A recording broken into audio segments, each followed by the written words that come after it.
¿Qué tal? ¿Cómo están? Bienvenidos a una mesa de poder más, su servidor Jorge Robledo. Y bueno, pues presento a quienes estarán en esta mesa de poder.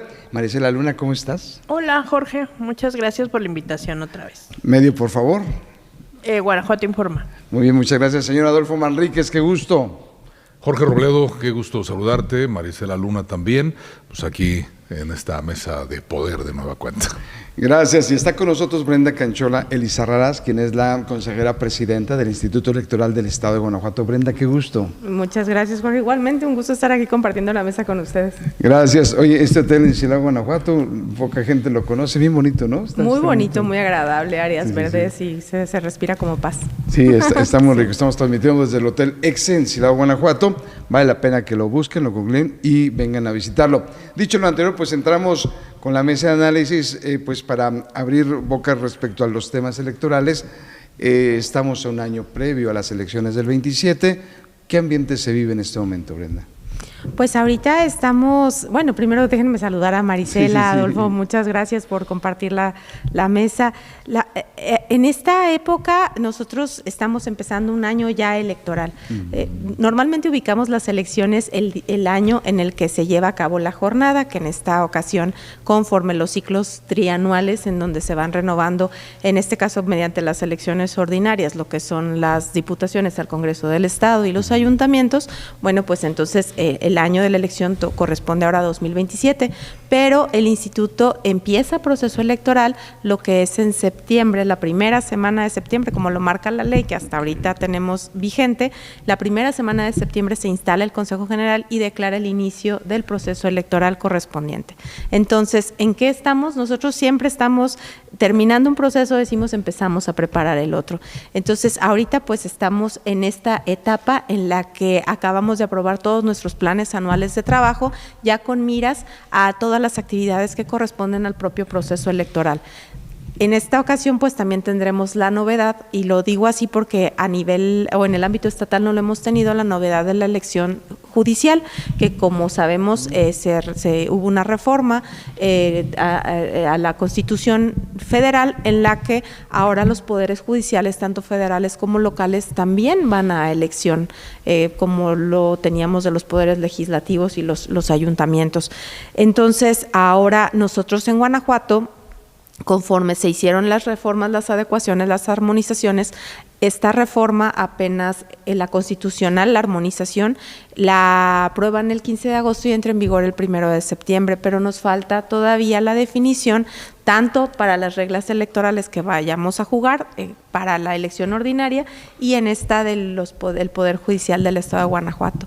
El año pasado ya tuvimos la experiencia de la elección de personas juzgadoras federales en todo el país, pero a personas juzgadoras estatales únicamente fueron en 19 estados. Okay. De estos 19 estados, solamente 2 tuvieron la concurrencia de las elecciones, las ordinarias, que fue Veracruz y Durango, con la del Poder Judicial Estatal.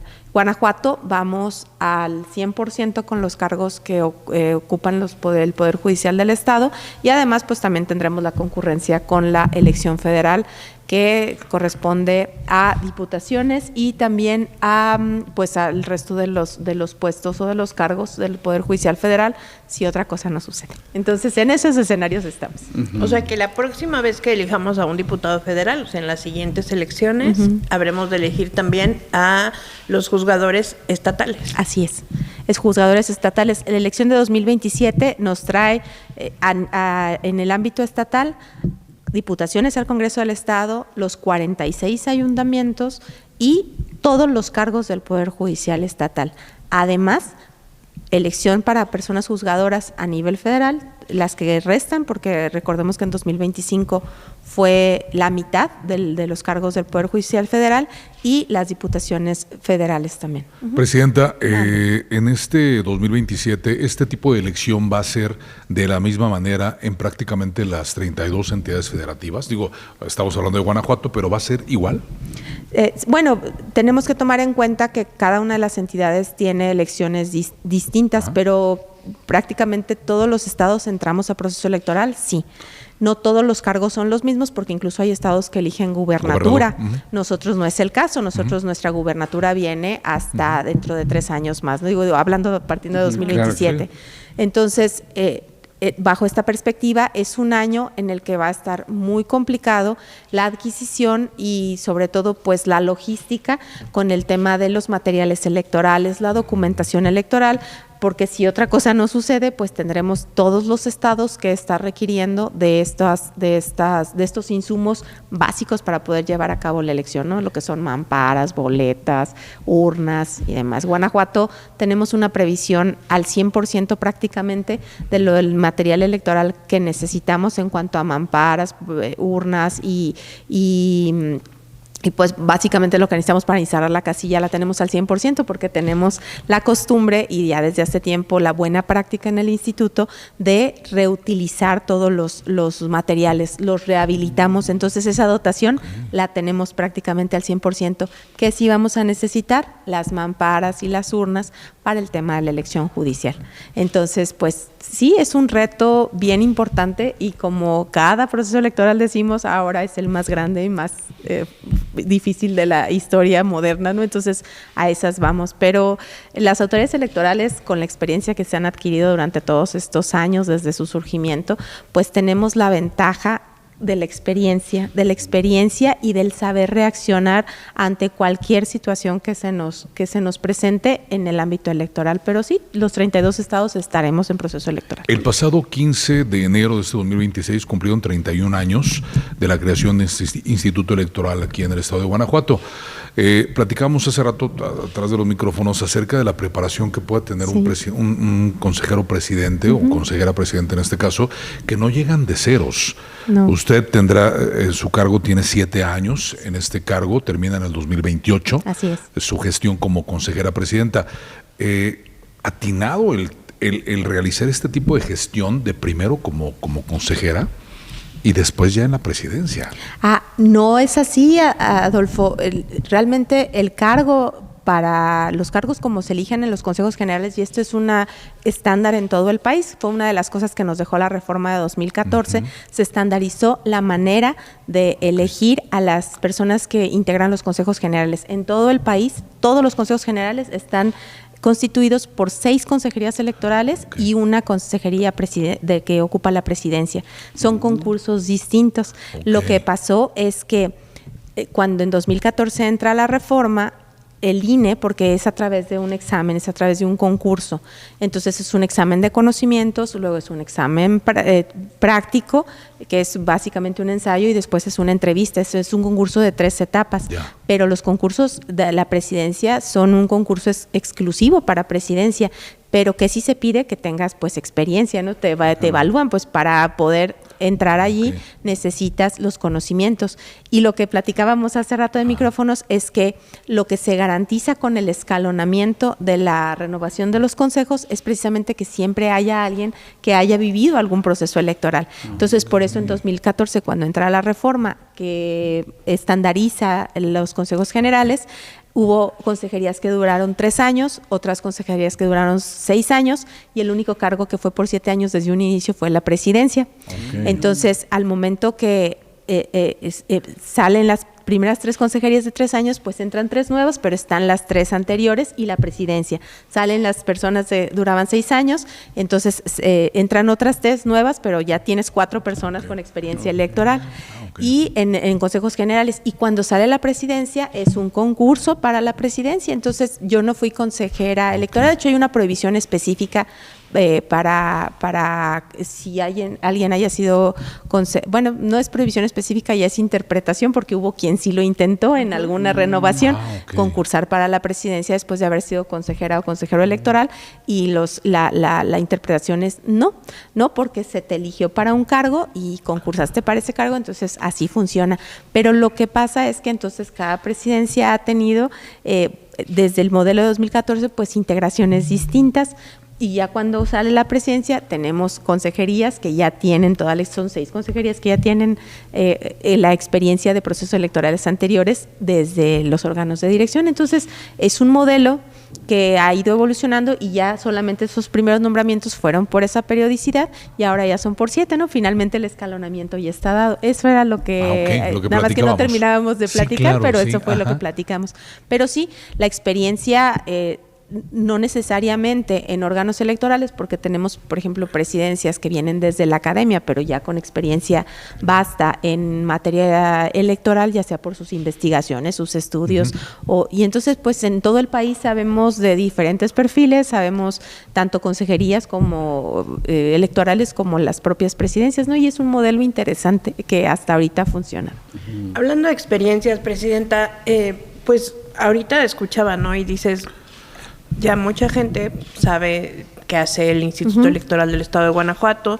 Escuchamos todo lo que tienen que hacer en este año, que ya a partir de septiembre es un año electoral, y que pues los ciudadanos de pronto decimos, ¿y para qué les autorizan presupuestos si no son elecciones? ¿Para qué, pues, por qué existe si no son elecciones? Pero creo que en este 2026 andan con un presupuesto de poquito más de 580 millones de pesos, ¿no? El dinero que tienen para ejercer en este 2026, ¿les va a alcanzar para hacer todo esto que nos estás compartiendo? Sí, pues de hecho para eso son los ejercicios de presupuesto. Nosotros lo que hacemos antes de finalizar cada año es precisamente hacer nuestras proyecciones, porque los presupuestos en el ámbito público, nuestro dinero aquí en el Estado pues viene de dinero que el Estado destina para conforme a la ley de egresos del propio Estado. Entonces, el Consejo General, con base en todos los estudios técnicos de los requerimientos que se necesitan para cada año, tiene la obligación de aprobar el anteproyecto de presupuesto, y en ese anteproyecto de presupuesto tenemos pues desglosados todo lo que vamos a necesitar. Por ejemplo, ¿qué sí necesitamos? ¿Qué sí o sí necesitamos? Vamos a necesitar gente. La gente que se ocupa cada proceso electoral. Entonces, necesitamos gente, y instalamos 68 consejos municipales y distritales para la elección ordinaria.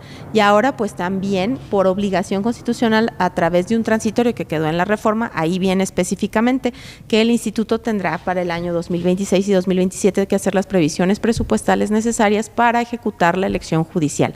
Entonces, sí, en teoría y conforme a nuestros cálculos, por supuesto que el anteproyecto que mandamos incluye todos los requerimientos de la institución.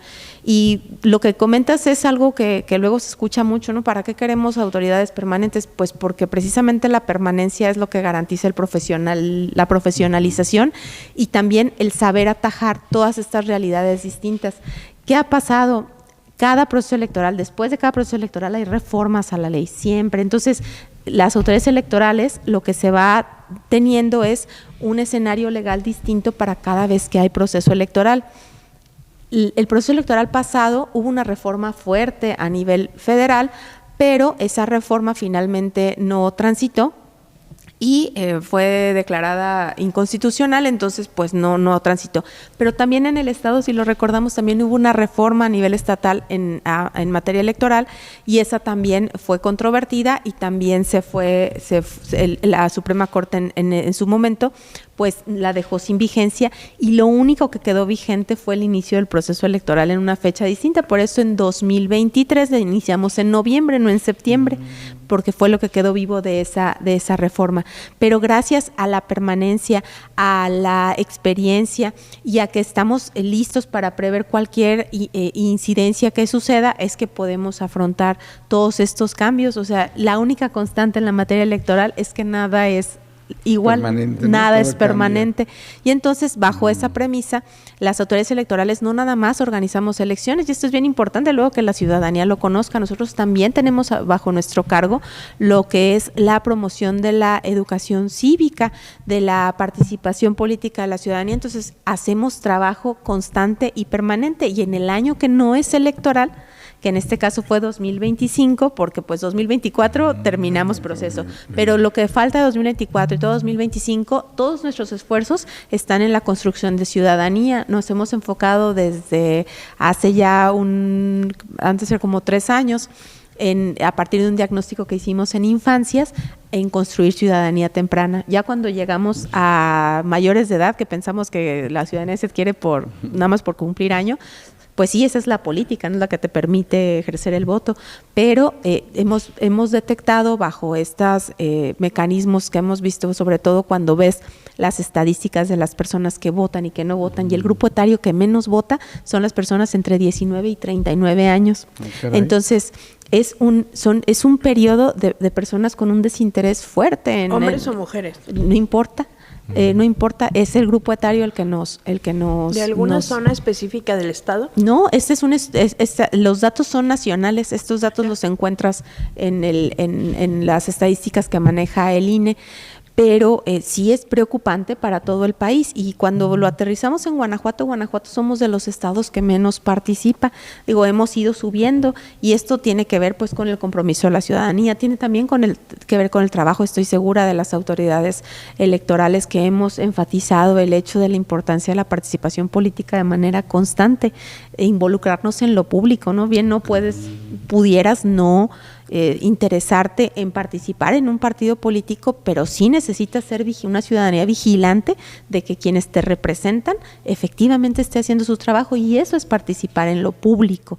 Entonces, nosotros hemos estado incidiendo en infancias, en adolescencias, en juventudes, de manera tal que la ciudadanía, al momento de que adquiere su ciudadanía política en los 18 años, pues votar sea natural. O sea, no sea algo como que, ¿y ahora qué hago con porque votan los de 18 cuando quieres estrenar la credencial, ¿sí?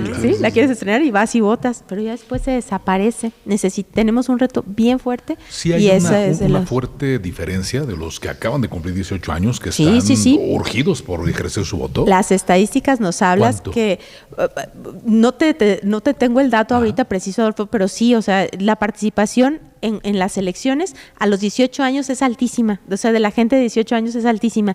Luego ya de 19 a 39 es el grupo etario que no participa, y ya cuando entran a los 40 se dan cuenta que a lo mejor sí era importante ir a votar, ¿no? Entonces ya lo ves en el bolsillo, en tus hijos, no lo sé. Claro. Pero oye, ¿no se han parece más como un acto de iniciación, ¿no? Parece más como un acto de iniciación. Cumplir los 18 es una forma de hacer evidente que ya soy un ciudadano con esas facultades de votar, etcétera. Ya puedes votar, decíamos. Ya puedes votar. Ya puedo votar. Sí, entonces son datos bien interesantes. Y en el caso de las causas que preguntas, Marisela, pues uno tiene mucho que ver con la desconexión. Y esto no es nacional, esto es internacional, la desconexión con las propuestas políticas. Entonces, pues ahí hay un trabajo bien importante que los partidos políticos tendrían que hacer, ¿no? Sí. Finalmente, en México tenemos la figura también de las candidaturas independientes para que puedas participar en un proceso electoral, como postulando candidatas o candidatos, pero pues tienen mayores requisitos, esa es la verdad, tienen mayores requisitos porque pues son asociaciones que se constituyen específicamente para ese fin y solamente para el proceso electoral. Y sí hay financiamiento público, pero es mucho menor que el que se les da a los partidos políticos, dependiendo del tipo de candidatura.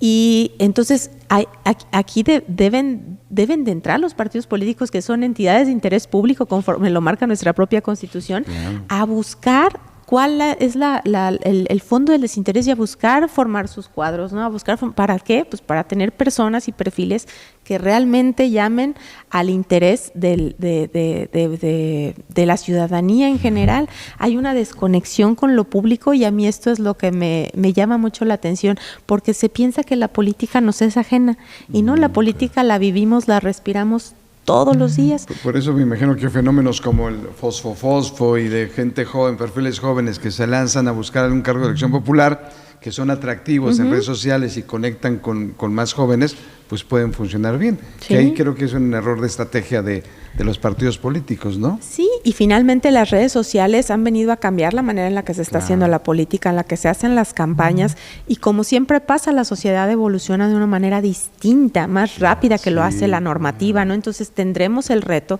como sociedad y nuestras personas legisladoras de hacer las adecuaciones necesarias para poder garantizar equidad en la contienda cuando las redes sociales, por ejemplo, no están reguladas. Entonces, tenemos regulados los tiempos oficiales de radio y televisión, pero aquí, pues seguramente necesitamos hacer una reflexión acerca de radio y televisión, que sí tenemos análisis de que dice, sí, todavía la gente se informa a través de la televisión, muchísima cantidad de gente, pero estas generaciones jóvenes ya no ven la televisión. No ven noticieros. No ven escuchan noticieros, radio, no o sea. escuchan la radio, que es en donde están los tiempos oficiales regulados. Entonces, son retos que finalmente, insisto, la sociedad evoluciona más rápido que el derecho. Eso siempre ha sido. Entonces, pues aquí el reto es ponerse a ver cuál es la realidad que nos toca vivir ahorita en los procesos electorales y saber que las redes sociales pues son un medio de comunicación, de campaña, de participación política incluso, ¿no? Pero lo malo es que la participación se queda en las propias redes sociales y no se materializa al momento de salir a votar o de exigir rendición de cuentas. Entonces, estamos en un modelo ahorita bien diferente del que hace rato platicábamos, no sé de qué año andábamos en la escuela y así que lo que nos tocaba vivir. Sí, claro. Entonces, la realidad de los jóvenes ahorita no es la realidad que nos tocó a nosotros, en los que estábamos a lo mejor en una situación en la que la política nos parecía más cercana. Ahorita todo es virtual, todo es virtual, claro. Nuestra realidad es virtual, nuestra interacción es virtual y por supuesto las campañas políticas y la participación pública también se ha ido a este terreno. Necesitamos ponernos en una situación de alcance para las juventudes y por eso también pues hemos tenido que diversificar la manera en la que nosotros como autoridades electorales nos hemos comunicado. Entonces, pues ahorita el instituto tenemos todas las redes, tenemos podcast en Spotify, tenemos YouTube, tenemos TikTok, tenemos Instagram, Facebook, porque los grupos etarios que utilizan las redes son distintos. Presidenta, hay un tema en la gestión como presidente de la República de Andrés Manuel López Obrador. Él insistía en querer desaparecer este tipo de institutos electorales estatales. Decías que es gasto doble, es inversión doble. Más allá era un tema político con las entidades federativas, con los gobernadores y gobernadoras. ¿Cómo lo tomaban los institutos electorales estatales, este tipo de amagues por parte del expresidente de la República? Pues me parece que una de las bondades de ser autoridad es precisamente que nos debemos de basar en los hechos y en lo que realmente está sucediendo, ¿no? A veces en la arena política se dicen muchas cosas, se hacen muchas cosas y se cuestiona, me parece, desde una posición en la que a lo mejor no se tiene toda la información específica de lo que hacen las autoridades electorales. En este tema en específico no hay duplicidad de funciones, eso está bien claro, las funciones, las atribuciones están perfectamente delimitadas en la Constitución Federal.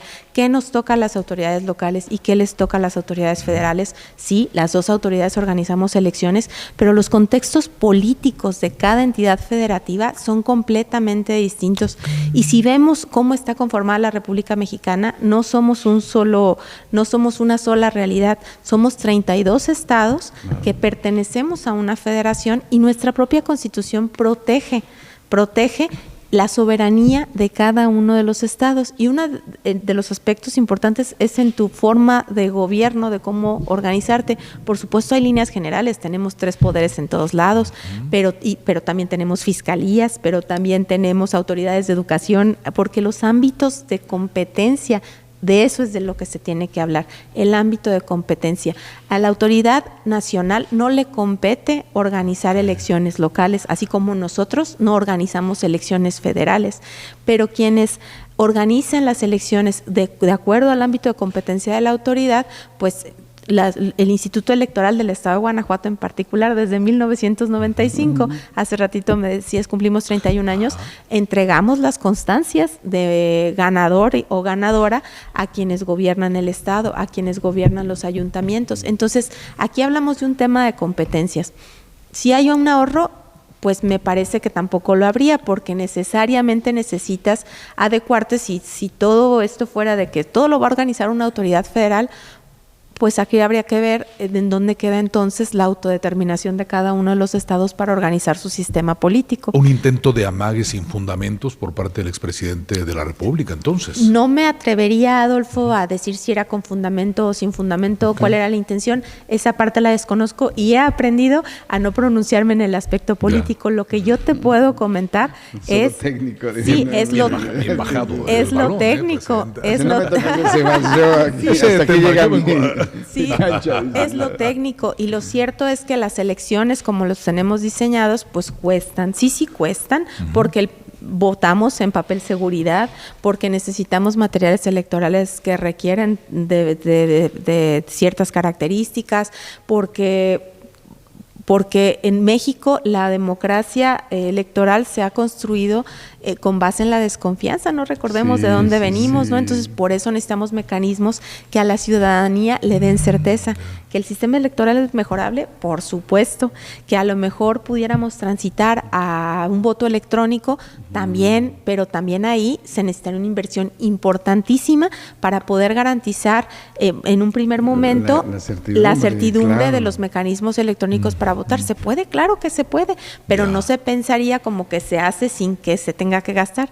Entonces, necesariamente, si la autoridad federal organizara las elecciones locales, necesitaría crear una estructura alterna a la estructura que ya tiene, y más si tomamos en cuenta estas ideas. A mí me gusta hablar de que se han dibujado ideas, porque eso es lo que ha pasado, se han dibujado ideas de qué pudiera contener una posible reforma electoral. Tú hablas de la presidencia anterior, la presidencia actual también está hablando de una reforma electoral, y los organismos públicos locales, ¿qué hicimos?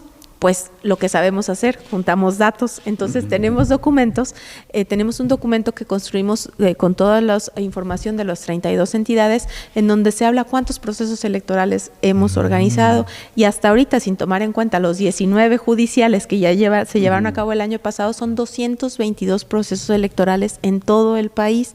Hablamos de que tan solo en Guanajuato, nuestro registro de candidaturas, por el proceso pasado era alrededor de 7,000 registros. Estamos hablando de 558 cargos a nivel estatal. Si tú comparas la cantidad de candidaturas que registra el INE, pues no se asemeja, pero ni mínimamente a las candidaturas que nosotros registramos.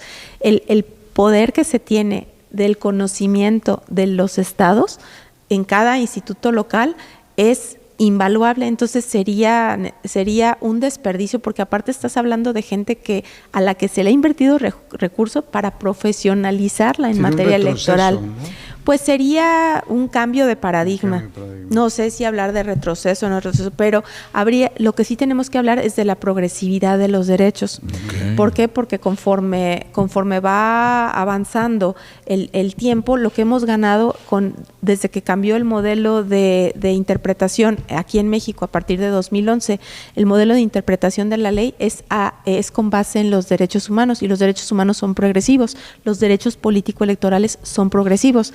Entonces, como autoridades no pudiéramos entregar un proceso electoral con menor calidad, con menor certeza, con menor imparcialidad, porque eso sería en contra de los derechos político-electorales. Y me parece que como autoridades del Estado mexicano, en cualquiera de los ámbitos que nos desempeñemos, eso es lo que debemos de ver, que la ciudadanía pueda ejercer libremente, en posición igualitaria y con certeza sus derechos político-electorales. Una duda que tiene que ver con presupuestos. Sí, el nivel de desconfianza ha encarecido toda la vida e históricamente lo que sucede con las elecciones. Particularmente por esta elección del Poder Judicial, que es nueva para el Estado, o la primera vez que va a suceder. Del presupuesto general, ¿cuánto presupuesto ustedes calculan que se va directamente a eso? ¿Y cuántos cargos serían votados al próximo 27? En números redondos, sí. Jorge, te voy a decir porque ¿qué tiene el Poder Judicial del Estado de Guanajuato? También es un ente altamente profesionalizado. Entonces, y además ahorita con el tema de la alerta de género que se generó hace un tiempo, se están creando más juzgados, y esos juzgados van por etapas. Entonces todavía no tenemos la definición de cuántos cargos exactamente van a ser, porque también se adapta, el Poder Judicial es dinámico y se adapta a las exigencias del servicio de impartición de justicia en el Estado, ¿no? Entonces ahorita estamos hablando, se están creando juzgados ahorita, conforme estamos hablando, especializados en atención a mujeres, ¿sí? Entonces estamos hablando que esos todavía van por etapas y se seguirán creando en lo que va del año, porque tienen hasta 2027 conforme están ahorita las proyecciones. Entonces, para hablar de números redondos, tenemos 320 cargos del Poder Judicial del Estado de Guanajuato, más los 557, porque ahora no hay gubernatura, cargos de la elección ordinaria. Entonces, estamos hablando pues de un mundo de más de 800 y tantos, bueno, sacamos 270.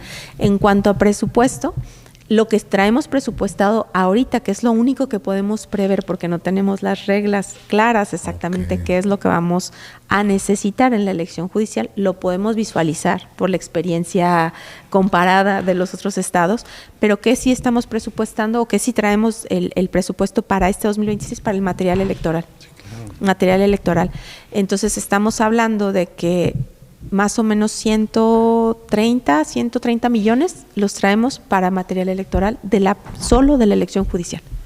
Solo de la elección judicial. Entonces, sí estamos hablando de bastante inversión, porque, insisto, de eso no tenemos nada.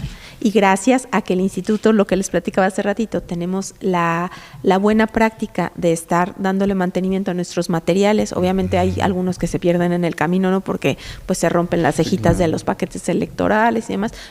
Entonces esos hay que reemplazarlos, pero digamos que del presupuesto de material electoral, si son 150, 130 y tantos millones se van para pura elección judicial. ¿Qué cantidad de abstencionismo hubo en la elección del 2024? ¿Quiénes votaron más? ¿Mujeres, hombres? ¿Cómo estuvo el tema electoral, Presidenta? ¿Votan más las mujeres? Voy a cerrar números porque sí son con puntos y comas, ¿no? Pero voy a cerrar números. Más o menos del porcentaje de personas que votaron, un 60%, pudiéramos decir que fueron mujeres. Las mujeres votamos más. Esa estadística también no es exclusiva de Guanajuato, es a nivel nacional. Las mujeres votamos más. Y de abstencionismo, pues si tomamos en cuenta que tuvimos una participación alrededor del 55.8% más o menos, vamos a cerrarla en 56% de participación. Entonces, esa es nuestra numeralia, vaya, y con el dato que ya les comentaba hace rato de los grupos etarios, ¿no? Entonces, de 19 a 39 casi no votan, y esa estadística es a nivel nacional. Pero sí tenemos un reto bien importante, y normalmente, no me acuerdo si es 58.5 o 50, ahorita les doy el dato exacto, pero sí tuvimos, para cerrarles un poquito más abajo de 60% nuestra participación, pero hubo elección de gubernatura y hubo elección presidencial. Las elecciones intermedias siempre reducen su porcentaje de participación. Entonces, bajo esta perspectiva tenemos que hacer un trabajo todavía más intenso para promover el voto, para promover la participación, y ahora nos vamos a topar con el reto también de participar para votar por jueces y por personas magistradas. ¿No? Y aquí, pues sí, porque tenemos que empezar desde explicar qué hace el Poder Judicial, para que la ciudadanía pero sin acordeones, ¿no? ¿Cómo? No. Pues digamos que todas esas prácticas antidemocráticas que se fueron viendo el proceso electoral pasado en cuanto a la elección de personas juzgadoras es otro reto, ¿no? Otra vez hablamos, la sociedad avanza de una manera más rápida de lo que lo hacen las instituciones. A mí me parece que se sientan precedentes pues muy, muy negativos, pero pues estaremos vigilantes en la medida de que las atribuciones nos alcancen para evitar este tipo de prácticas, ¿no? Pero finalmente hay temas que ya fueron validados incluso por autoridades federales en materia electoral, y entonces nos encontramos con un reto, ¿no? Pero cada proceso trae reglas diferentes, y cada proceso tenemos la oportunidad de volver a construir el tema electoral. Yo te escucho y digo, híjole, o sea, estoy pensando, ¿no? Digo, ¿cómo se puede trabajar con unas normas que cambian cada después de elección? ¿Cómo se puede trabajar con partidos políticos que luego no hacen su chamba de convencernos a los ciudadanos de ir a votar, ¿no? ¿Cómo se puede trabajar con partidos que luego, buscando esa conexión para los grupos etarios que deciden no ir a votar, pues te ponen a cualquier payaso de circo, como candidato, ¿no?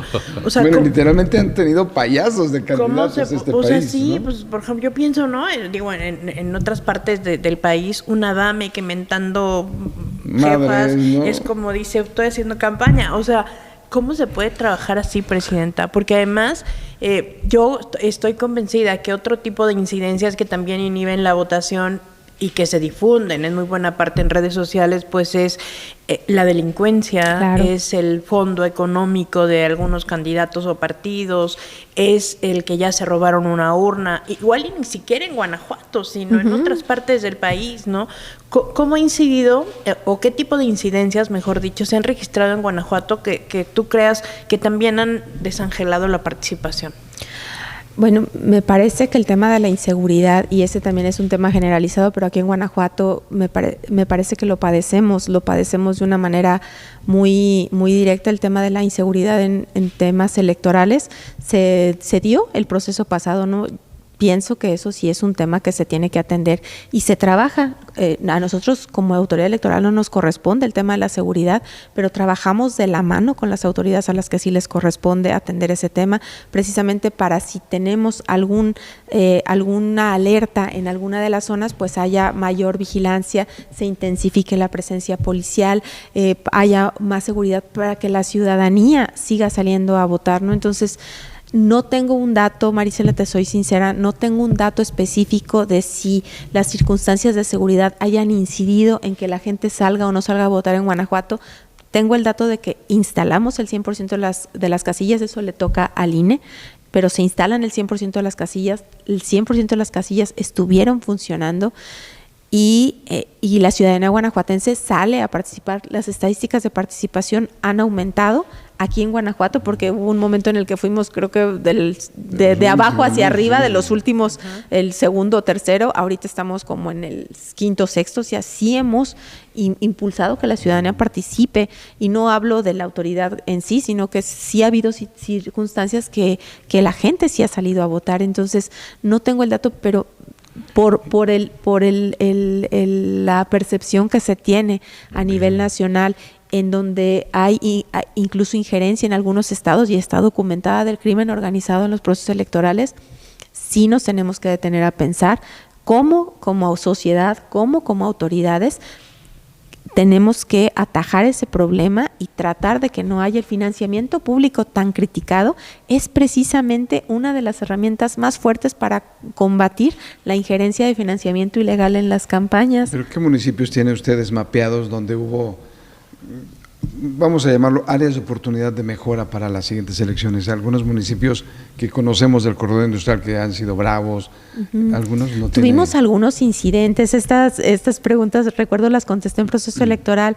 Si mal no recuerdo, en Villagrán hubo un incidente en donde hubo documentación o paquetes que se encontraron, pero nosotros teníamos nuestros paquetes, no fueron los de nosotros, por ejemplo. Entonces pudo hacer a lo mejor documentación extra que tenía del INE, pudiera ser, no lo sé. Alteró los resultados. A nosotros nos altera, nosotros teníamos nuestros paquetes. Entonces Villagrán fue muy cuestionado, ¿no? Pero pues sí, por supuesto, las zonas en donde la seguridad necesita ser mayormente atendida por las autoridades, pues seguramente serán zonas en las que nosotros tendremos que poner mayor atención para que nuestro personal, pues, que hace trabajo de campo, tenga un contacto específico con las autoridades de seguridad por si hay algún incidente, ¿no? Eso lo tuvimos, son partes de las estrategias que se van construyendo con las autoridades de seguridad. Y pues básicamente de incidentes que recuerdo Villagrán, que hubo un incendio en una casilla y decían que se nos habían quemado nosotros teníamos nuestros paquetes ya resguardados, y entonces no hubo ese tema. ¿Qué se quemó? No lo sé, pero sí hubo esa vez. La elección No, para nada. Y por supuesto hubo temas, pues por ejemplo el tema de Celaya, ¿no? El tema de Celaya con la candidata de Morena, y que su asesinato fue cimbró Guanajuato, pero también me da mucha tristeza decirlo, pero el proceso electoral pasado también sucedió un incidente así con una candidata en Moroleón, y hemos tenido estos incidentes en Tarimoro, si mal no recuerdo, también hubo estos hechos de violencia, los llamo incidentes porque a veces nos da miedo decir las palabras adecuadas, ¿no? Pero realmente hubo hechos de violencia contra candidatas, contra candidatos, y pues estos requieren atención, no nada más de las autoridades electorales, sino porque, insisto, nosotros no tenemos en nuestras manos el proporcionar la seguridad, pero sí el tener una coordinación más que fuerte, más efectiva con las autoridades del Estado encargadas de... Y es que había como antecedentes, o había como un conflicto de decir a quién se le solicitaba la seguridad. ¿Se acuerda? Sí. Que si era a la instancia estatal o a la instancia federal. En esos casos, tratando de blindarse, ¿cómo queda el tema? La ley es bien clarita. Para candidatas y candidatos a nivel estatal se le pide al instituto, y el instituto sirve como el filtro para ver si esa persona efectivamente es candidata o no es candidata, y se manda a las autoridades. Así funciona. Y para el INE, en este caso, tiene la misma función, recibe las solicitudes de las candidaturas federales. A raíz de lo que sucedió, pues hubo un mecanismo diverso en el que ya se solicitaba muchas veces la injerencia de autoridades federales en materia de seguridad, pero bueno, insisto, cada proceso electoral es diferente. A nosotros, como Instituto Electoral del Estado de Guanajuato, nos toca que nos lleguen las solicitudes, específicamente a Presidencia, las solicitudes de seguridad, y se atienden de manera inmediata, se remiten de manera inmediata, se verifica únicamente y se remiten de manera inmediata. Ese es el papel, pero cobra lógica porque pues solamente esa actividad es en proceso electoral con personas que son candidatas o candidatos. Presidenta, ¿ya hay algún registro de algún partido político nuevo para este próximo proceso electoral, o qué tiempo tienen en cuanto a vigencia para poder ingresar al juego para estas elecciones del 2027? ¿Va a conformar uno, licenciado? No, todavía no. Ya vamos fuera de... Estamos pensando y lanzarte a ti como para ir a Pato Estado, ¿no? Sí ganó. Claro, pues ya te Sin vimos problema. ya te vimos en resultados. Oye, serías muy buena estadísticos, candidata, es más capital político que el 99% de tus políticos en Irapuato. Sí, bueno, perdón. Es que sí Buena es idea. importante luego tener como claridad en estos temas. Nosotros aquí en Guanajuato no tenemos partidos políticos estatales. Okay. El único partido político estatal que hemos tenido fue Nueva Alianza Guanajuato, pero deriva de una situación distinta, no de una conformación originaria de partido político estatal, sino que era un partido político nacional que a nivel nacional pierde su registro, y cuando pasa eso, como pasó con el PRD el proceso pasado, cuando pasa eso, en los estados en donde sí tuvieron una votación mayor al 3%, tienen la posibilidad de solicitar ante la autoridad local el reconocimiento como partido político estatal. Ese es el único partido estatal que ha habido en Guanajuato. Ahora, ¿qué tenemos? Tuvimos el proceso es un año posterior a que se elige gubernatura, se tiene que presentar las solicitudes de constitución de partidos políticos. Tuvimos varias, ahorita la única que queda viva, por llamarlo de cierta manera, es la de una organización que se llama Guía Nacional Indígena. De hecho, tuvimos que tomar acuerdos especiales para reglas específicas, porque llevó cadena impugnativa, ¿no? Nos decían que tomáramos alguna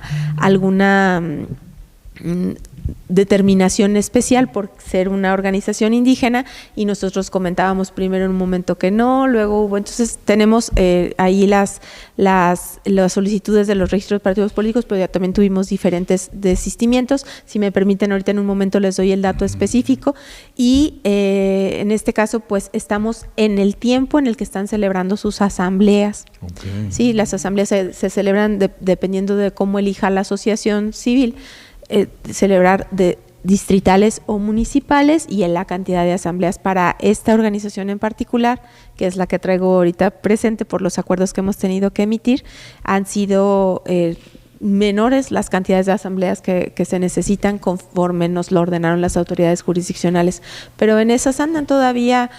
Falta un tiempo, para que algunos meses, para que se pueda lograr la meta que tienen de la celebración de las asambleas. ¿Y para qué son las asambleas? Pues porque un partido político estatal necesita representatividad estatal. Entonces Pero tienen que... Lo dices por Juan Manuel Por Oliva. Oliva, ¿no? Bueno, digo, ¿Cómo no se llama sé, el partido? Se llama... Ya no me acuerdo. No, sí le llegó solicitud del partido de Juan Manuel Oliva. de lo de Juan México, Manuel Oliva. México México a futuro, ¿no? El de Oliva. El de Oliva. No, No Digo, recuerdo ahorita los nombres de las asociaciones, pero no recuerdo ninguna que haya empezado con México. Probablemente se presentó. Ahorita díganmelo y con mucho gusto me refrescan la memoria. Pero ¿hasta cuándo tienen ya los partidos políticos, Presidenta, presentar ya a sus candidatos, candidatas en el tema electoral 2027? Estamos en 2026 con un trabajo arduo que está haciendo este Instituto Electoral de este estado de Guanajuato, pero ¿cuándo hay fechas ya para poder concretar los registros de candidaturas? Sí. Depende de la elección, pero empezamos en marzo. Okay. En marzo con las candidaturas de ayuntamientos. Ajá, del próximo año. Marzo de 2027. Sí, Okay. es que todo este tiempo. ajá, Quien quiera hacerlo desde antes lo puede hacer. no, porque ¿Es que son estaríamos hablando, internos? Ah, no, que sí, el estaríamos inicio hablando se de abre procesos 27. internos de los partidos Ya. políticos. Es que hay diferentes etapas. En materia electoral contamos el tiempo de manera diferente. Normalmente contamos el tiempo de aquí hacia adelante. Nosotros contamos del día de la elección hacia atrás. Ese es el tema entonces, esos son nuestros tiempos. Entonces, a partir del día de la elección hay ciertos tiempos. 90 días antes hay que hacer, 60 días antes campaña, ¿no? Entonces, para poder hacer campaña necesitas tu registro. Para el registro son tantos días. Entonces, nos vamos así de atrás, desde el día de la elección hacia atrás. Yeah. Entonces, ¿cuándo hacemos registro de candidaturas? En marzo, para ayuntamientos. En marzo, y si mal no recuerdo, abril es diputaciones. Entonces, a partir de que obtienen su registro de candidaturas, entonces allí ya empiezan las campañas políticas, depende de la duración, el cargo. Las de los ayuntamientos son 45 días, si mal no recuerdo. La de gubernatura es la más larga y luego la de las diputaciones creo que es la más cortita. Y entonces, en esta perspectiva, de lo que hablas tú son de los procesos internos de los partidos políticos, así como te estoy entendiendo, Adolfo, en donde definen quiénes van a ser sus candidaturas, pero estas se les llaman los procesos internos y lo que le llamamos pre-campaña, ¿no? Entonces, en este sentido, solamente las personas que van a participar en un proceso interno de partidos políticos son quienes, en todo caso, pudieran hacer estas pre-campaña, no campaña, ya es candidatura. Sí, dice que se hagan pedazos en los partidos políticos ya que lleguen en marzo del próximo año, ahí nos vemos y tocan la puerta. ¿No te suena México republicano? Aquí en Guanajuato no. No. Seguramente han de haber presentado en el partido político, probablemente era nacional. Vamos poniéndole más pimentita al asunto. A ver, caso hipotético, esto es hipotético. Pensemos la presidenta municipal de León, que ha amagado con que se quiere ir y si se va naranja, etcétera. Si ella decidiera salirse del partido del PAN e integrarse a otra fuerza política, desde la autoridad electoral, ¿qué tendrá que pasar y cuáles son sus tiempos? Bueno, es hipotético. Es que estamos hablando, hay una limitante de tiempo en el tema de la elección consecutiva, pero la elección consecutiva ya está limitada y en el caso de ella, por ejemplo, ya no pudiera porque ya tiene 2 periodos en la alcaldía, entonces para alcaldía definitivamente no. Lo que ella decida hacer, o cualquier persona, pues para no ponerle nombre y apellido, y de integrarse a alguna otra fuerza política, pues está conforme a los lineamientos de cada una de las fuerzas políticas, entonces ella es libre. Pero el municipio, ¿cómo queda? Vamos pensando, ¿no? O sea, a ver, un municipio hipotético, donde ganó el color el verde, púrpura, ¿no? Púrpura.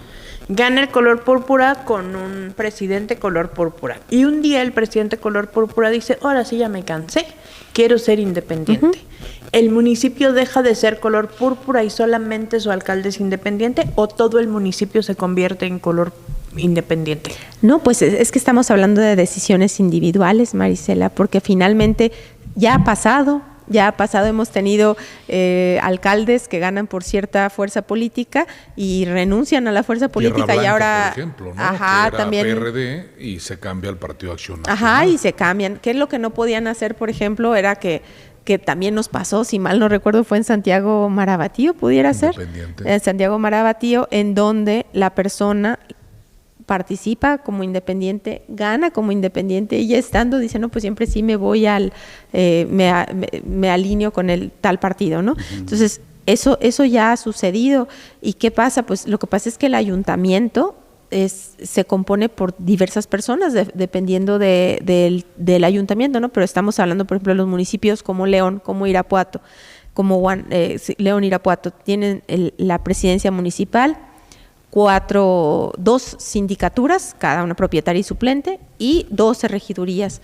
Entonces, si tú hablas de las regidurías, cada regiduría tiene un partido político, o se postula un partido político, sí, porque esas son de las regidurías aquí en Guanajuato, a diferencia, creo que en Nayarit sí son como por elección directa, aquí en Guanajuato son por representación proporcional, entonces se hace la cuenta y se busca el equilibrio del voto en los partidos políticos. Pues el ayuntamiento va a seguir siendo del partido político que represente cada uno de sus regidores. Las sindicaturas, pues si bien es presidencia municipal, es un cargo unipersonal. Las sindicaturas sí también son por mayoría, pero pues seguirán siendo del partido que las postuló, ¿no? Pero yo sí voy a preguntar con palitos y manzanas, porque yo sí ocupo jefe.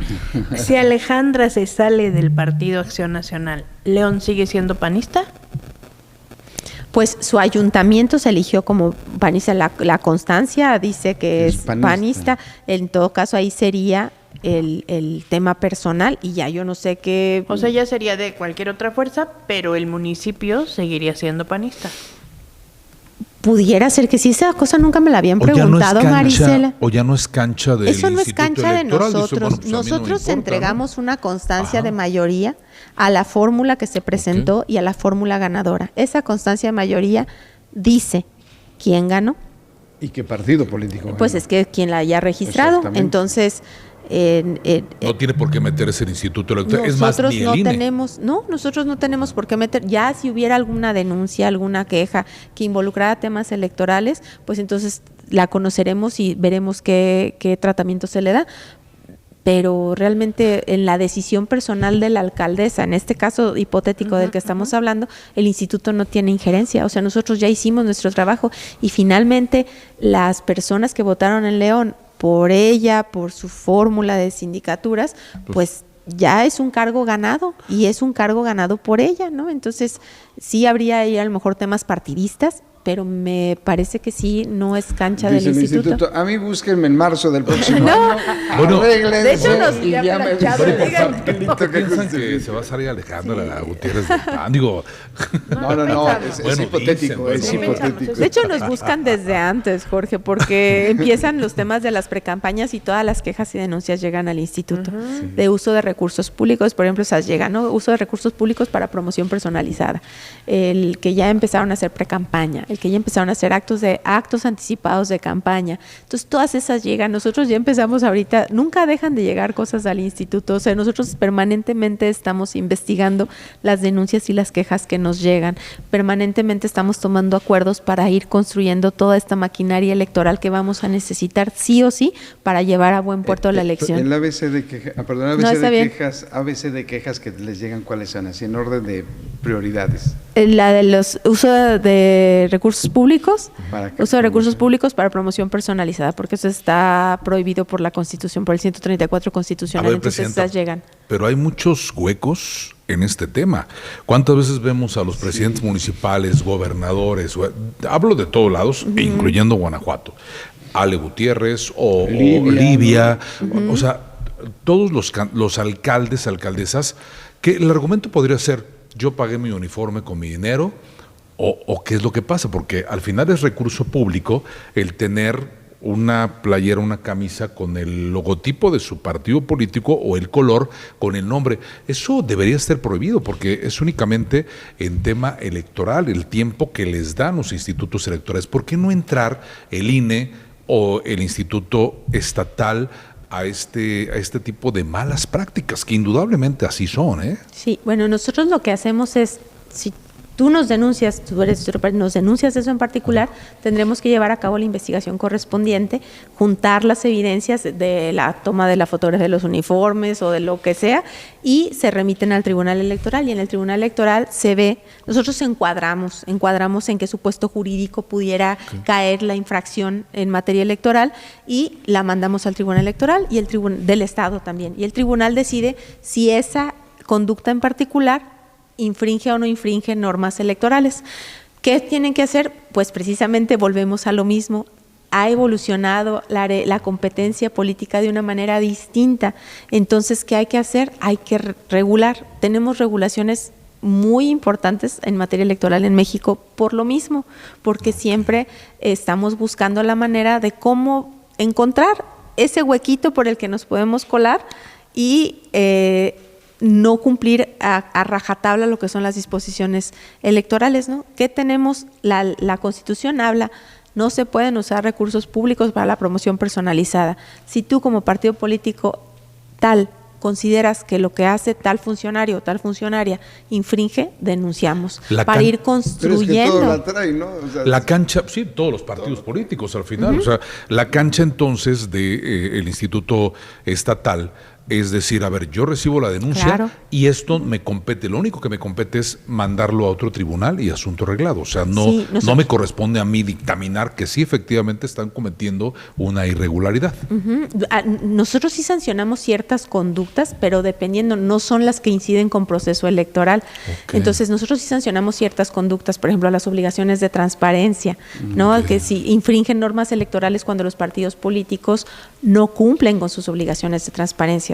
Hasta el momento en el que teníamos toda la ley de transparencia, porque ahorita también vamos a reformar ley de transparencia. Hay que ponerle las golondrinas. Entonces, ¿no? el tema, por ejemplo, nosotros sí como Consejo General sancionamos, son procedimientos diferentes, pero sí, definitivamente hay que hacer una reingeniería en cuanto a sistema de infracciones y sanciones en materia electoral, porque, insisto, la realidad ya va a un paso, 2 pasos, 3 pasos, los que ustedes quieran, más adelante. Entonces, ¿qué se hace? En materia electoral sí se permite en materia de infracciones hacer como símil lo que no se puede hacer en materia penal. En materia penal, si no está regulado el tipo penal tal cual, como dice la ley, y no encuadras así tal cual, entonces no hay delito.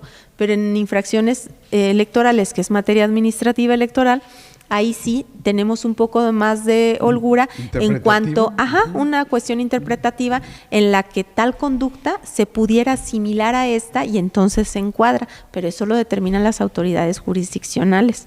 Entonces, es bien interesante el esquema y yo sí pienso debe de haber una mejora. ¿Para qué? Para efectivamente tener alcances que luego no tenemos las autoridades electorales para poder sancionar ciertas conductas o perseguir ciertas conductas, ¿no? Hay elementos que ya se han ido construyendo conforme pasan el tiempo y las conductas ilícitas, entonces, y hay elementos que se tienen que cubrir. Otro de las que me decías de las quejas, los temas de violencia política en contra de las mujeres en razón de género, esos también los conoce el instituto, pero ahí también depende, por ejemplo, si nos han llegado algunos asuntos en los que una funcionaria pública que no fue electa por elección popular denuncia la violencia política en razón de género. Esa no es cancha electoral porque no fue electa a través del voto popular. Entonces, hay un montón de aristas en las que todavía se piensa que nosotros tenemos algún alcance y no es así porque nosotros somos una autoridad electoral. Otro tema es el tema de los actos anticipados de campaña. Ahí, por ejemplo, ¿qué tema tenemos que cuidar? La temporalidad. Si se acerca un proceso electoral, entonces sí es de campaña. Si estamos hablando de 1 año y medio antes, entonces no es algo que tenga que ver con la campaña. Si se pide que se vote por cierta persona, si no trae el elemento de se está pidiendo votar, entonces no es. Entonces son un montón de construcciones jurídicas que se han ido dando en materia electoral que hay que tener presentes al momento de la investigación y de las sanciones también en su momento. Por ejemplo, los informes de gobierno, ¿no? También, o sea, tanto legislativos, el periodo que da previo y posterior al informe. Pero, a ver, Presidenta, ¿esto no le debería de una competencia absoluta de un organismo estatal en cualquier entidad federativa? O sea, decir, a ver, esto sí me debe tocar a mí el hacer la sanción como lo que sí les toca, vamos. O sea, el decir, efectivamente, el tema electoral con estos actos anticipados de campaña que son, ya lo dijimos, el tener toda esta información, estos nombres de propaganda, yo creo que sí debería de entrar el Instituto Electoral, ¿no? Estatal. Es que sí entramos cuando nos denuncian, investigamos. Pero no lo sanciona, lo deja en otra porque instancia. Nuestro sistema electoral así está diseñado. Y sí queda en el ámbito estatal, pero es un sistema en donde la autoridad administrativa en ciertos casos investiga y se remite a la investigación y la jurisdiccional sanciona. Hay solamente 5 estados en la República en los que la autoridad administrativa investiga y sanciona los temas que tienen que ver con procesos electorales. En el caso de Guanajuato no es así, entonces sí pudiera ser si la ley la reconfiguran para que sea una sola autoridad, pero incluso a mí me parece que el sistema de investigación y conocimiento es un sistema que bien es perfectible, funciona. ¿Por qué? Porque de otra manera te conviertes en juez y parte. Y eso en ningún lado debiera de pasar, ¿no? Si tú investigas, pues remite. Lo mismo pasa en las fiscalías. Las fiscalías no sancionan, las fiscalías investigan, juntan sus carpetas y se la mandan a los juzgados penales para que los juzgados hagan lo propio. Volvemos a lo mismo, es un tema de competencias. Entonces, por supuesto, pudiéramos tener competencias, sí, nada más que el legislador nos la dé, pero habría que ver qué tan positivo sería eso, habría que ver a lo mejor la experiencia de aquellos estados en los que sí la autoridad administrativa electoral tiene esa doble función. Pero son esquemas distintos y de todas maneras bajo las reglas electorales lo que resuelven los tribunales estatales también está, eso también es por garantía de derechos humanos, no crean que es nada más tema electoral, hay una instancia también revisora porque hay posibilidad de impugnar ante la sala regional que ya es una autoridad federal en materia jurisdiccional, ¿no? La sala regional, nosotros pertenecemos a la segunda circunscripción que es la sala regional está en Monterrey y entonces nuestros asuntos de Guanajuato llegan a la sala Monterrey y el sala Monterrey ya define en una última instancia y solamente en algunos casos excepcionales en donde se violenten tales cosas pudiera llegar a sala superior del Tribunal Electoral del Poder Judicial de la Federación. ¿Nunca ha habido una sanción entonces en el estado de Guanajuato por unas prácticas donde se rotulan, ¿no? Todos 360 los... Por ese caso en particular no recuerdo. Hemos tenido sanciones, sí, hemos tenido que registrar personas en el registro de personas violentadoras, hemos tenido sanciones por no borrar por ejemplo, las bardas son recurrentes. Encuentras tú vas a campaña, Fox, ¿no? Tú vas a campaña política y pues haces un pintadero de bardas, ¿no? Bueno, en Victoria, allá en el noreste, hay una de Colosio gigante obviamente ya será para el hijo, ¿no? Digo, pues ya veremos nada más Colosio Riojas le van a tener que poner, ¿no? Abajo.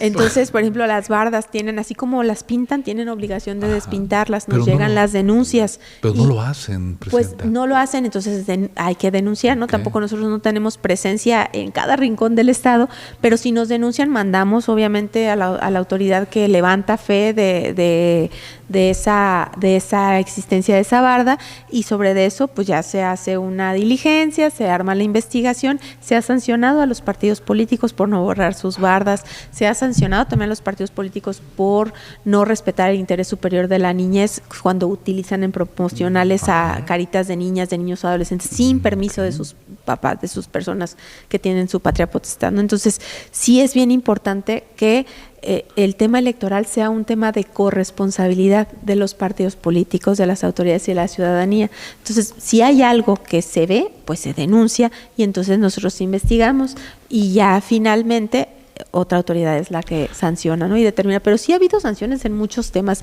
De eso que me preguntan específicamente, no tengo yo registro ahorita de algo de un nombre en un... ¿Cuál es la sanción más fuerte que ha hecho el Instituto Electoral en sus más de 30 años de historia? Que usted diga, aquí, o que algún candidato perdió la candidatura por algo así, que lo bajaron por un tema.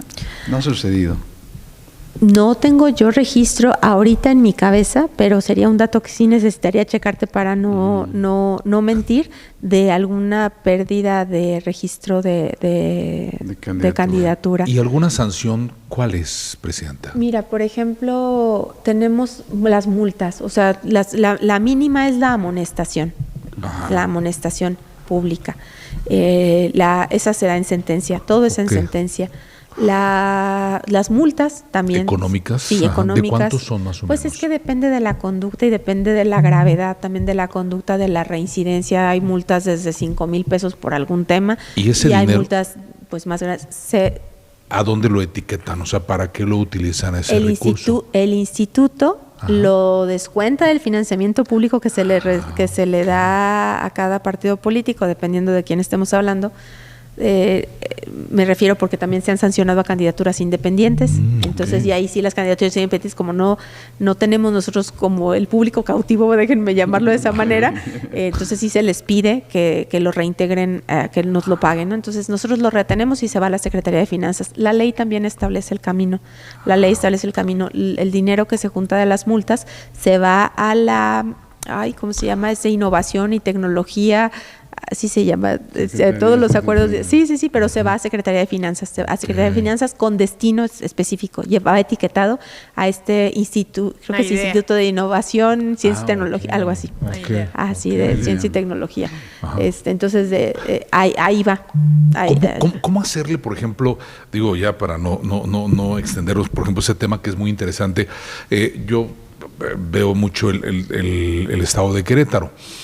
De repente veo las bardas ya pintadas, muy anticipado, y los actores políticos dicen, pues yo no sé, me la regalaron la barda, o sea, apareció al día siguiente la barda pintada, pero ahí no sé, o sea, ahí cómo le hacen estos huecos tan tremendos que existen, porque además sí puede haber una trampa de una oposición, decir, pues ahí le pintamos esta barda tal y cual lo han manejado históricamente con los colores institucionales. Qué difícil, ¿no, Presidenta? Sí, es bien complicado porque finalmente esto pasa y pasa mucho. ¿Sí? El proceso electoral pasado tuvimos un montón de casos en donde se aparecían las bardas y de repente, no, pues es que yo me deslindo, ¿no? Nos llegaban escritos de los candidatos, de las candidatas, yo me deslindo de la barda y no traían nada de partido político, nada más venía el nombre, ¿no? Fueron muy comunes las de la presidenta municipal y las de la gobernadora, las de la presidencia de la República, de la presidenta de Guanajuato, me acuerdo que salieron muchas bardas, de la gobernadora también, y de repente no decía nada más decía su nombre. Es Claudia, ¿no?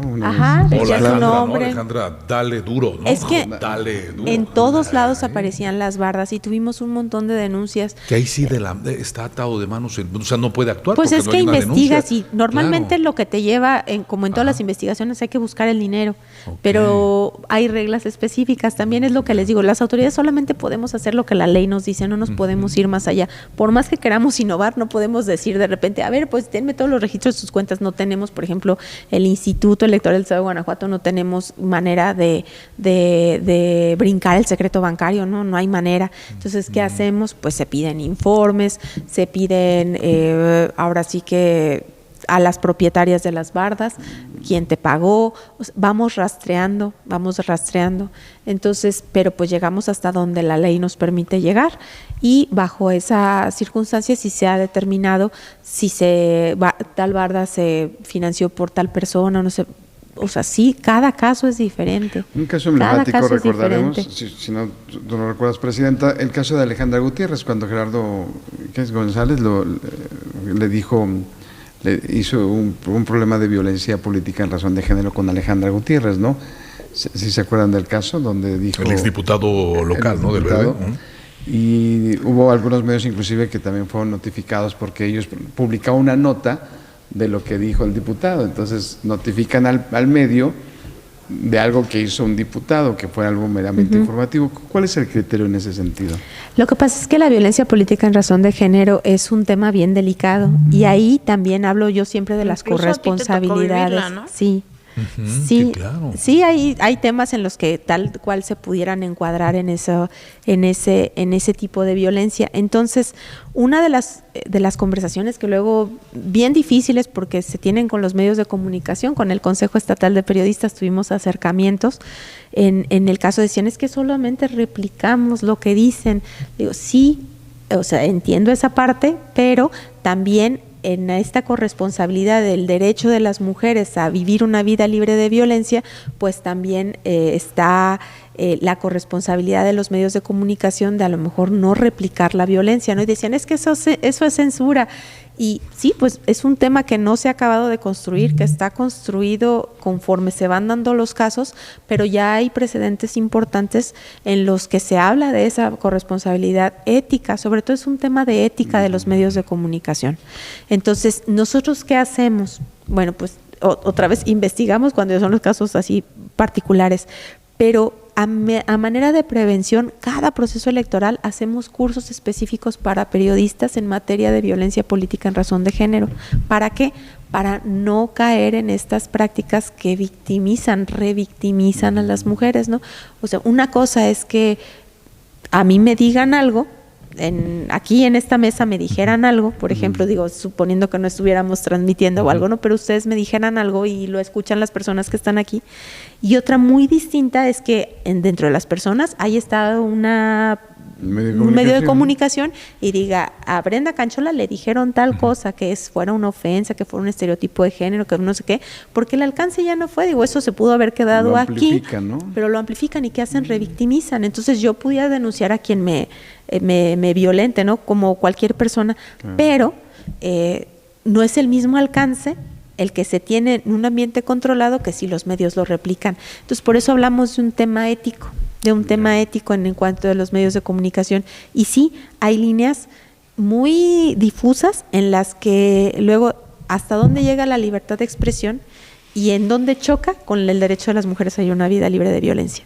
Entonces son temas en construcción que siempre nos van a ocasionar. Recuerdo que hasta tuvimos un cierre simbólico del instituto el proceso electoral pasado porque los periodistas decían que estábamos violando su derecho a la libertad de expresión. Y seguramente hay líneas, insisto, en las que se difumina un poco a dónde llega un derecho y se encuentra con el otro. Pero precisamente en eso es en donde tenemos que estar vigilantes y de donde vuelvo a insistir y siempre voy a insistir en la corresponsabilidad y en la ética de los medios de comunicación, porque ustedes tienen una ventana impresionante de influencia con la ciudadanía. Y lo que ustedes replican y lo que ustedes dicen, me acuerdo un argumento bien fuerte que me decían es que yo tengo que dar a conocer exactamente la persona por la que se está postulando para que no vayan a votar por ella. Y yo digo, hay maneras de hacerlo, ¿no? O sea, no violentando otra vez a una mujer. Si mira, esa por ejemplo, persona... a mí me dicen, voy a poner un ejemplo, ¿no? A mí me escriben luego mucho al radio, oye, es que la presidenta dice tal cosa, es una esto, es una lo otro, es una no, pero la gente se explaya, ¿no? En esta polarización en la que está el país. Y entonces yo agarro el celular y digo, oigan, aquí me están diciendo una persona que respecto a tal tema dice que la presidenta es responsable porque, no, mire, yo aquí groserías no le voy a decir a nadie, porque primero que nada tienen una investidura y segundo, pues aquí no, aquí groserías no. Bueno, gracias, ¿no? Entonces ya la gente ya se imagina que le dijeron. Y no lo tienes que replicar. No tengo que repetirlo. Exactamente. Creo que no revictimizo. La gente que mandó el mensaje se siente como atendida y de alguna manera estoy diciendo el mensaje, ¿no? Así es, Bueno, y era lo que yo comentaba en esa tema ocasión. de responsabilidad Es un medio de tema, comunicación, ética. Sí, es un tema desde mi perspectiva es un tema de ética. También y conforme, porque también tomo los cursos, no se crean, o sea, también hay que, o sea, esto es un tema de estudio constante, porque insisto, sigue en evolución y es bien difícil desarraigar de una cultura que ha sido históricamente machista y en donde a las mujeres nos ubican en el espacio privado. Cuando vemos a las mujeres en el espacio público se nos hace bien fácil decirles, oiga señora, váyase a su casa. ¿Por qué? Porque en la cultura el lugar de la mujer es en la casa. Eso es violencia política en razón de género. ¿Por qué? Porque te estereotipan, te encasillan en algo en donde tú se supone no deberías de estar participando, estás yendo contra las reglas de la política, ¿no? O el argumento bien común de que es política y aquí nos llevamos rudo. No, una cosa es la rudeza política y otra cosa es ya la violencia en razón de género. Entonces sí hablamos de cosas diferentes, pero que se van construyendo y se construyen caso a caso. Pero caso a caso. los datos duros. Traes ahí tu acordeón de datos. A ver, déjame duros. ver qué tanto los me van a datos duros preguntar. para la audiencia de Mesa de Poder, ¿no? Por ejemplo. A ver si los traigo. Mira, venga, no traigo muchos, pero a ver, dime. No, pues venga. No, pues por ejemplo, el tema del proceso electoral anterior, ¿tienes algunos datos estadísticos, cómo quedan el mapa electoral, etcétera? Pues de los que que te pudiera decir que siempre traigo muy presentes son los ayuntamientos que se gobiernan por mujeres. Son 14 ayuntamientos ahora que se gobiernan por mujeres a raíz del proceso electoral de 2023-2024. En el Congreso quedó formado de forma mayoritaria. Es la primera vez que tenemos un Congreso con más mujeres que hombres. El dato que les decía hace ratito era el 55.95% de participación ciudadana. Pues el mapa electoral, que me dijeras cuántos ayuntamientos, no, pero el Congreso sí quedó conformado de una manera bien distinta de cómo se venía conformando. Es la primera vez que el Partido Acción Nacional no gana, no tiene totalmente la mayoría desde hace muchos años, ¿no? Entonces estamos hablando de que pues se reconfiguró el Congreso del Estado, y ese es un dato interesante.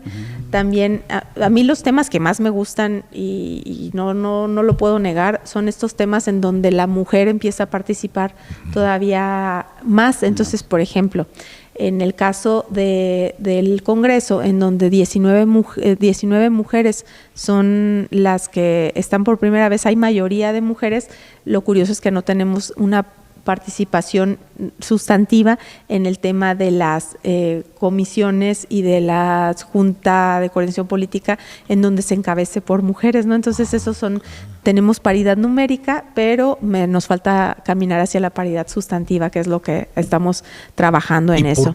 ¿Por qué se determina que ahora sean más mujeres que hombres? O sea, una decisión del Instituto Electoral, una decisión... Esa es una construcción que se ha venido haciendo desde hace mucho tiempo, desde que el principio de paridad constitucional se incorporó como tal. O sea, ya tenemos las autoridades electorales desde hace mucho tiempo cuidando el tema del acceso a las mujeres a los cargos públicos, a la postulación y al real acceso. Entonces, ¿qué se tienen? Se tienen reglas de paridad. Cuidamos que todas las fuerzas políticas que postulan, mínimo el 50% de sus postulaciones sean mujeres, que las mujeres las postulen en lugares en donde efectivamente tienen posibilidades de ganar, porque era bien fácil. Las postulaban en donde el partido nunca ganaba, entonces pues no había mujeres. Entonces, conforme estas reglas, pero pues también tiene que ver con que por ejemplo, es la primera vez que tuvimos tenemos una gobernadora, pero también teníamos puras mujeres compitiendo para la gubernatura, y eso es un hito, ¿Y eso por qué fue? O sea, ¿por qué entonces ahora el hombre no reclama? Es decir, bueno, si reclaman, o sea, el reclamo nunca se ha quedado claro. Pero ¿por qué no decir, a ver, son 36 legisladores y legisladoras, ¿por qué no entonces 18 y 18, no? O sea, porque esos son cargos por mayoría relativa, las personas votaron por las mujeres. Entonces las personas votaron por las mujeres. ¿Y qué se garantiza? Aquí luego también me gusta hacer mucho énfasis, la paridad. La paridad es un piso, no un techo. La paridad no es 50 y 50. La paridad es que mínimo 50% en este caso, por ejemplo, del Congreso, sea para las mujeres. Pero si de ahí en fuera todas las demás también fueran mujeres, estaríamos hablando de paridad. ¿Por qué? Porque se trata de equilibrar una situación histórica de desigualdad. Entonces, si nos pusiéramos a ver cuánto tiempo hubo puros hombres y nadie decía nada, pues todavía no estamos ni tantito cerca de llegar a esa circunstancia, ¿no? Entonces, hablamos de equilibrios, de reclamar, sí, claro que reclaman, ¿no? Dicen, ¿por qué? Sí, ¿por qué hay mujeres? Si ese lugar 19 era para un hombre, pues no, porque finalmente esta situación de las postulaciones paritarias a lo que va es a eso, a que la participación política de las mujeres realmente se materialice y se traduzca en cargos. ¿Qué pasaba también? Hace poquito estaba platicando en un ambiente universitario con jóvenes que no conocieron el fenómeno de las Juanitas. Ustedes sí se acuerdan. Sí, claro, sí. Cuando era el tema de cuotas, los partidos políticos postulaban mujeres para llenar la cuota, pero ponían de suplente a un hombre. Ponían de suplente a un hombre y las hacían renunciar. Sí, claro. Sí. Y entonces subía el hombre. Entonces esa postulación realmente, pues como luego dicen en la universidad cuando entran y dan altas y bajas, era de chocolate, ¿no? Así es la semana de chocolate. Bueno, esa era la postulación de chocolate. Entonces ese fenómeno llegó a tribunales y se le conocía como las Juanitas. Todo eso se ha ido atajando por parte de las autoridades electorales y, por ejemplo, tenemos las reglas para las postulaciones paritarias, y en el caso de Guanajuato ya tenemos algunos procesos en donde si te postulan a ti, Marisela, tu suplente no puede ser bajo ninguna circunstancia un hombre. Presidenta, tiene que ser mujer. Viene un tema de que el famoso nepotismo, o que tu hijo o tu esposo sea el siguiente candidato. No entra para este 27, entrará para hasta el 2030, tengo entendido. ¿Qué violencia para la mujer también, en donde el candidato para a lo mejor una elección consecutiva sería el mismo que está hoy en día gobernando, hombre? ¿Sabes qué? Cambia el género y ahora es mujer. Y digo yo, pues entonces que vaya mi esposa. Y la esposa dice, como dijo aquel, ¿y yo por qué? Eso sucede mucho, eso es una violencia para la mujer. Dice, yo no quiero, pues ahora vas. O sea, ¿qué hacer con eso, presidenta? Pues es que son temas también que están en construcción, sí, seguramente. Entonces, pues ahí si hubiera algún tema de violencia, yo insisto, el mecanismo es la denuncia para ir construyendo el camino. En los temas electorales, así como en muchos temas, y sobre todo en aquellos que implican un cambio de mentalidad, un cambio de paradigma, hay que irlos construyendo. Y se construyen denunciando y buscando. No me gusta mucho la frase, pero luego se utiliza a golpe de sentencias. A mí no me gusta porque a mí me parece que las sentencias nos van dibujando un camino a seguir y no necesariamente nos vayan golpeando, ¿no? Pero eso se utiliza mucho. Entonces, pues sí, hay muchos tipos de violencias y en el caso de que forzaran a alguien a ser candidata, pues por supuesto sería una violencia, ¿no? Y habría que investigarlo bajo esa perspectiva. El tema de la violencia, por ejemplo, cuando se denuncia, tiene una particularidad en donde la carga de la prueba se revierte. Entonces, si yo digo que a mí Jorge me violentó, entonces quien debe demostrar que no lo hizo es él, no yo. Y eso es algo bien importante que se ha ido construyendo precisamente. En esos casos son temas de alcoba, ¿no? Ya se ponen de acuerdo el esposo o la esposa en un tema, o si son obligados, pues ya.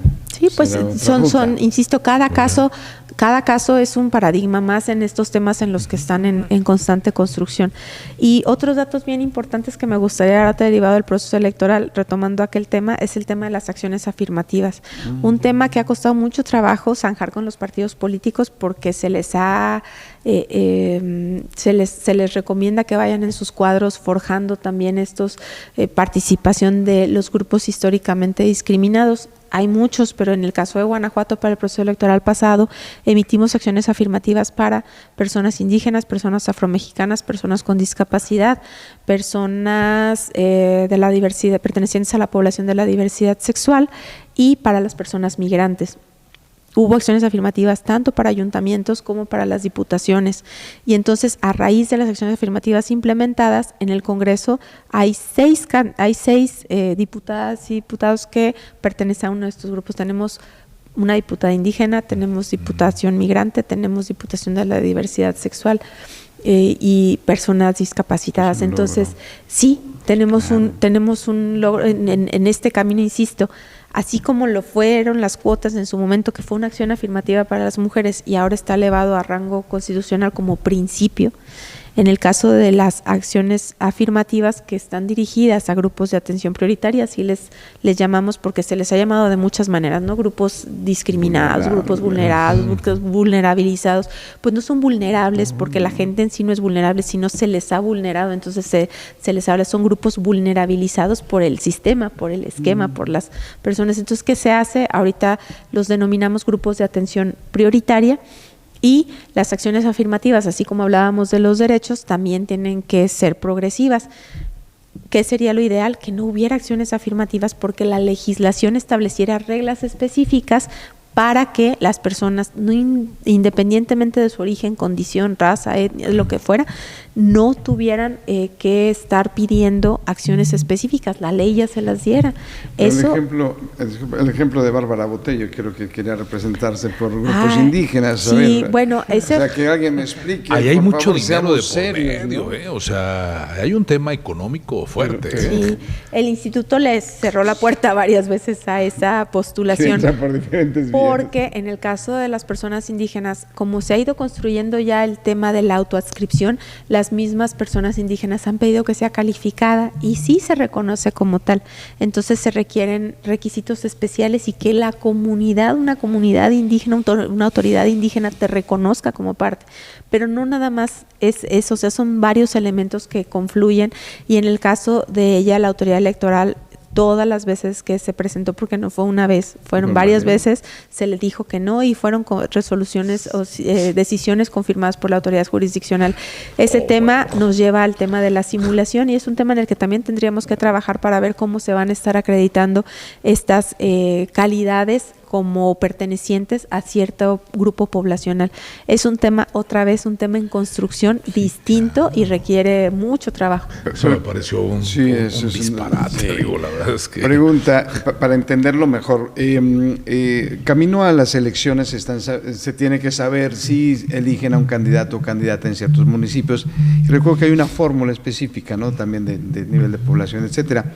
Desde la cancha del Instituto Electoral, ¿qué tanto se elige o ustedes deciden dónde va a haber mujer, etcétera? ¿O es cancha totalmente de los partidos políticos? Eso es de los partidos políticos. 100%. Sí, hasta ahorita sí. Hay, por ejemplo, casos en Hidalgo. Hidalgo es el que tengo más fresco, en donde la autoridad electoral determinó municipios exclusivos para mujeres. Entonces, eso se pudiera hacer. El INE lo hace a nivel de gubernaturas de los estados. Por eso ha habido contiendas electorales exclusivas para mujeres. ¿Por qué? Porque vuelvo a lo mismo. De lo que se trata es de equilibrar, de zanjar una brecha de desigualdad. Entonces, si toda la vida, desde que existe Guanajuato, en 200 años de existencia que tiene, es la primera vez que lo gobierna una mujer, pues la brecha de desigualdad es bien grande, ¿no? Y no ni siquiera la tendremos que estar discutiendo. Pero ya hay voces en las que dicen, no, es que ya es mujer, entonces ya la próxima tiene que ser para hombre. Pues no necesariamente, eso ya lo definirán los partidos políticos, pero ya hay mujer, entonces habría que a lo mejor determinar reglas. En San Luis Potosí lo acaban de hacer, pero también ha sido muy cuestionado. Ha sido ley esposa. Ajá, sí, porque ahí hablan de una realidad política muy local, ¿no? Pero a lo que voy es que la intención no es mala, o sea, que realmente se vayan alternando las gubernaturas en cuanto a si es hombre, si es mujer quien gobierna. Sería un paso. ¿Será 100% cancha de los partidos? No. Hasta este momento sí, al menos de que el INE determinara en su momento si él es para exclusivo para mujeres, y no sé qué vaya a decidir la autoridad electoral en su momento cuando Guanajuato fuera otra vez a gubernatura, ¿no? Pero en cuanto a los ayuntamientos, no, dependiendo, porque no todos los partidos postulan en todos los ayuntamientos. Claro. Entonces, lo que sí tenemos que garantizar es que si tú como partido político vas en los 46, cuando menos en la mitad traigas la mitad, cuando menos en la mitad traigas las mujeres o mujeres encabezando ayuntamientos, cuando menos en la mitad. Y así funcionan las diputaciones, es igual, pero sí, son medidas que la autoridad toma para verificar, y si no lo cumples te requiero, y si no te obligo, y así pues es insisto otra vez, un tema de construcción, pero eso ya está en la ley y es más fácil. Brenda Canchola, muy interesante, la verdad es que para el equipo siempre es muy importante tener claridad, y qué mejor que sea con la autoridad electoral por un proceso tan interesante, y pues que no sea la última ocasión. Pues muchísimas gracias. ¿Algo más que desees agregar? No, pues nada más que aquí nos pudiéramos seguir platicando, pero creo que ya nos extendimos. No, el tema da para mucho, y yo solamente con lo que sí quisiera cerrar es que me parece bien importante que la ciudadanía tenga presente la importancia que es contar con una autoridad electoral autónoma, independiente y que pertenece al estado de Guanajuato, porque desde que existe el instituto, que hablamos de 1995, no hemos tenido ningún conflicto postelectoral. Todas las autoridades que se han elegido cuentan con su legitimidad ganada en las urnas, y el instituto eso garantiza. Damos, además de procesos electorales transparentes, certeros, damos estabilidad y paz social, y le damos la legitimidad a las autoridades, y esto solamente lo podemos hacer porque conocemos la realidad política del Estado, porque gozamos de autonomía, porque también tenemos ahora sí la confianza ciudadana, y es bien importante que sepan que el instituto trabaja para la ciudadanía. Me gustaría cerrar con eso porque hace un par de días estaba platicando que luego pasa como el agua. Estamos tan acostumbrados ya ahorita a tener nuestros derechos y que alguien los cuide, que pareciera que es algo natural, no es así. Los derechos los tenemos que seguir protegiendo.